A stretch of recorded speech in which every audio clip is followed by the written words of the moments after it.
Now I have Italy. You have the floor. Thank you, Chair. I would like at the outset to express appreciation for the work that the coordinators, the facilitators, the friends of the Chair on compliance and verification have carried out so far. Theirs is not an easy task. While we believe that the ICA and S&T mechanisms are almost ready to be adopted, actually, as far as we're concerned, they are ready to be adopted. We still have a long way to go on compliance and verification. I would also like to acknowledge those delegations that have presented papers on this issue, some of them extremely useful for our reflections, in particular the French and German ones. I would like to make some general remarks on how we think we should conduct our work on this crucial issue for the over the next few months. So when thinking of the work ahead, a few key words come to mind. The first one is realism. A sense of realism, a sense of what is feasible and what is not, should guide our work. There will probably never be a fail-safe, completely foolproof system. If this is the goal we set for the BWC, we are deluding ourselves. What we should strive for is a system that reduces, to the maximum extent possible, the risk of an actor, be it a state or a non-state actor, to develop or use biological weapons. I think we can all agree that biological weapons should be much easier to be produced than nuclear and chemical ones. A biological weapon program is much easier to hide than a nuclear and chemical weapon program. A biological weapon that could exterminate an entire city could be developed in a small room. Besides, in most cases, the difference between peaceful and non-peaceful uses is only intent, something that in this case is very difficult to ascertain and prove.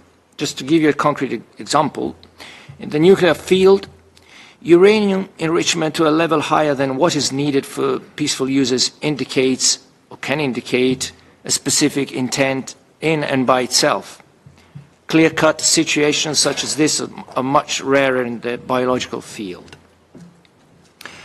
Biological weapons are also much easier not only to hide but also to weaponize and to use. You do not need a ballistic missile to deliver a biological weapon. A small drone spraying a high lethal pathogen over a crowded city will do. Plants and animals could also be targeted in ways that might be difficult to detect and prevent. And we still do not know what future threats we might face with an unregulated use of AI in the life sciences. So we have to be realistic. We have to create the best possible system under these circumstances to minimize the risks and the threats we are facing, to make it as difficult as possible for any actor to develop and produce biological weapons. And the best way to do it is to turn as many spotlights as possible on all the dark or grey areas, to push the boundaries of transparency, to enhance cooperation and to exchange information and accountability at the same time. Chair, the second key word I would like to use is new. We have to have a new approach. We have to approach this issue with an open mind and a fresh pair of eyes. In this working group, we should make a decision on this. It is a matter of method as much as of substance. We have to come up with new ideas. It does not make any sense to try and turn the clock back to 2001. VEREX did not work. That is a fact of life. The negotiations on a verification protocol did not deliver results 23 years ago and would not deliver results now, and even less would they deliver results in the future. We tried that. It did not work. Let us move on. Going back to this old approach will bring us nowhere. It would not be practical, would not be technically and legally feasible, and would not be politically acceptable for several countries, not just one. The world has changed so much. Scientific and technological advances have drastically changed the environment in which we operate. Industry has changed. 23 years ago, only a handful of countries possessed certain scientific know-how and capabilities. That know-how has spread or was developed in several other countries. Facilities are in the tens of thousands all over the world. So my appeal to all delegation is, let us not try to resurrect what failed and died in the past. It would be a waste of precious efforts and time. Let us instead concentrate on creating something new and fit for our times. Chair, the third key word I would like to use is effective. What we want is a system that is effective more than anything else. We should judge a system by its effectiveness, not by the degree of its intrusiveness or by its legally or not legally binding nature. Our goal is compliance. Our goal is not verification. Verification is a means to an end, a means to compliance. Verification is only one means towards compliance. If theoretically compliance could be ensured without verification, we could be satisfied. So compliance is our priority rather than verification. When we think of compliance, let me point out that we do not have in mind the entire Convention. We are not concerned with the full implementation of the Convention, of all its articles. We are concerned with its core obligations, namely those in Article 1 to 4.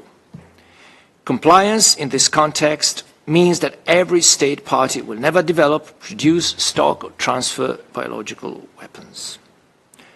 Our fourth key word is composite. A year ago, when we first discussed compliance and verification, we came up with this term. You could also call this a toolbox for compliance and verification.